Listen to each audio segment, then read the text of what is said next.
Are all of your customers an absolute joy to work with? Do they rave about you? Do they bring you testimonials and referrals? Do they make your life easy and make you finish your day with a smile every single day?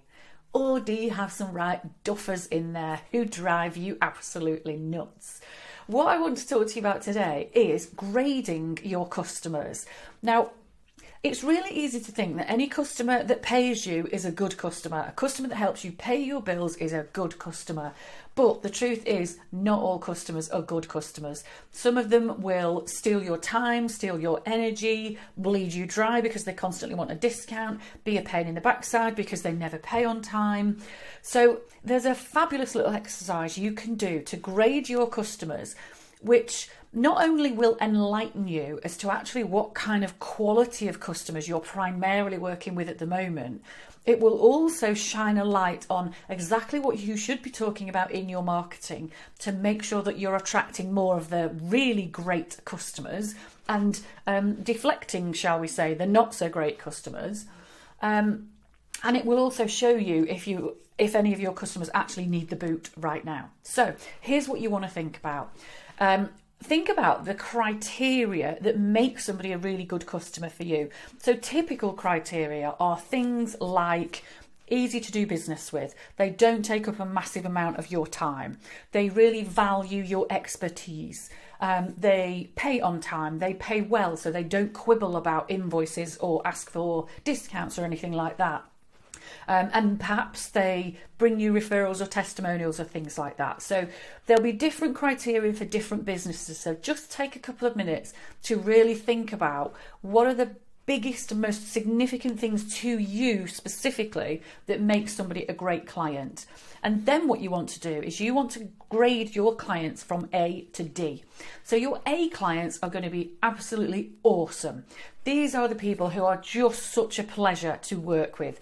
They're easy to work with. They do all the things you recommend they do. They always pay on time. They never quibble about an invoice. They probably pay top price.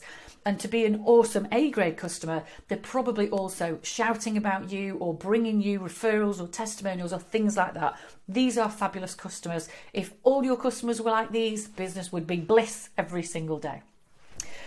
Your B grade customers, these are your bread and butter customers, and probably about 60% of your customers will typically be a B grade customer. So they are they're just easy, you know, they're just kind of a typical really steady Eddie customer.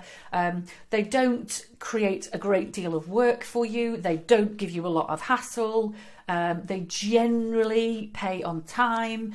Maybe they're not kind of shouting about you or bringing referrals, but they're not making life difficult for you. They appreciate what you do. They make you fairly happy as a business owner. They are a rock steady customer. If all of your customers were like this, then business would be quite straightforward and quite profitable. You'd be pretty damn happy.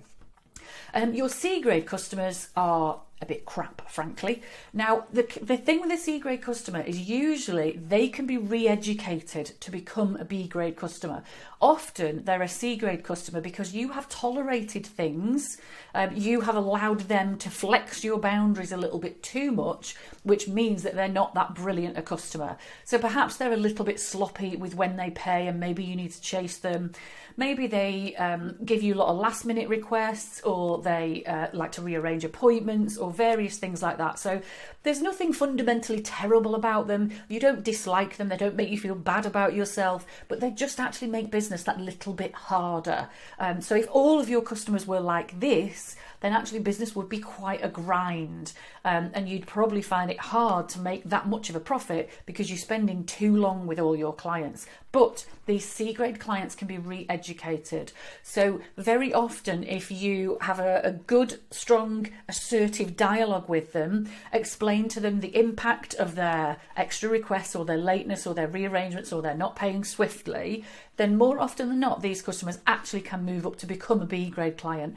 And to be honest, if they don't, then either they will leave or probably it's time for you to let them go anyway. And then, of course, you have your D-grade clients, the absolute duffers. These are the people you already know you shouldn't be working with, but you you're too nice, you're too kind, you don't want to let them go, or you don't want to let them down, or you just don't want to be rude and tell them you don't want to actually work with them anymore, or perhaps you're in that place where you know they're a terrible client, but actually at this point in time you do need them to help you pay the bills.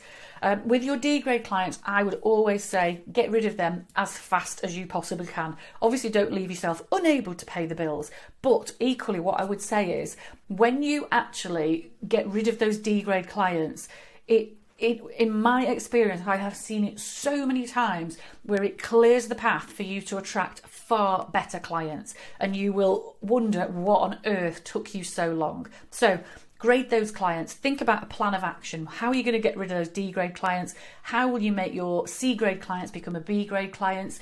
Is there actually a way to encourage your B grade clients to become an A grade client? And actually with your A grade clients, have you told them or thanked them for what an incredibly valuable client they are to you? Because actually it's really easy to forget to do that because they're so effortless to work with. So I hope that that has given you a bit of a flash of insight into how to get super clear on exactly who you want to work with in your business. This is very much the kind of task that my mastermind group fulfill every week. So if you would like a little bit more help with things like this in your business, and you're somebody that likes to work in a group environment, then get in touch with me about my business growth mastermind and let's have a chat about how that could help you to grow your business.